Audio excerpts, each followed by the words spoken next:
और उनकी सेवा करने लगे। उसी घर में एक बालक थे, श्री गोपाल भट्ट।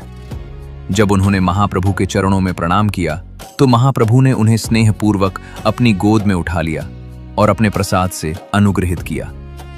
इस प्रकार उनके हृदय में भक्ति का बीज अंकुरित हुआ। चतुर्मास के 4 महीनों तक महाप्रभु वहीं रहे और इस अवधि में श्री गोपाल भट्ट उनकी सेवा में लगे रहे।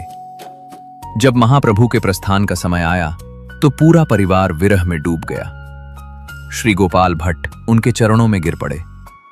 तब महाप्रभु ने उन्हें आदेश दिया, अपने माता पिता की सेवा करें, हरि नाम का कीर्तन करें और समय आने पर वृंदावन जाकर भजन करें। समय के साथ वे शास्त्रों में निपुण हुए, परंतु सदैव महाप्रभु के चरणों का स्मरण करते रहे। माता पिता की सेवा पूर्ण करने के पश्चात वे वृंदावन पहुंचे, जहां श्री रूप और सनातन गोस्वामी ने उन्हें अत्यंत स्नेह से स्वीकार किया। वे सभी मिलकर भक्ति के प्रचार और भजन में संलग्न हो गए। महाप्रभु ने प्रसन्न होकर उन्हें अपनी उपयोग की हुई आसन दी और वस्त्र भेजे, जिन्हें वे अत्यंत श्रद्धा से पूजते थे। महाप्रभु के अप्रकट होने के पश्चात श्री गोपाल भट्ट गोस्वामी गहन विरह में डूब गए।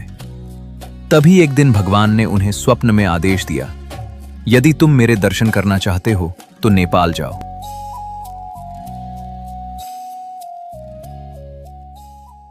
महाप्रभु के आदेश को हृदय में धारण कर वे निकल पड़े भगवान के दर्शन की ओर।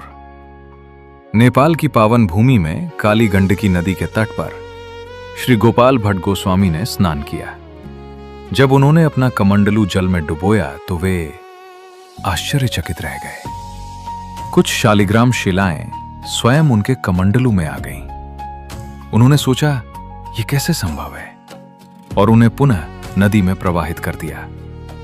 परंतु जब उन्होंने फिर से कमंडलू भरा तो वही शिलाएं पुनः उसमें आ गईं। तीसरी बार जब उन्होंने कमंडलू भरा तो उसमें 12 दिव्य शालिग्राम शिलाएं विराजमान थीं। अब वे समझ चुके थे कि ये स्वयं भगवान श्री कृष्ण की ही कृपा थी। वे उन शालिग्राम शिलाओं को लेकर वृंदावन लौट आए। जहां भी जाते उन्हें अपने साथ रखते और अत्यंत श्रद्धा से उनकी सेवा करते।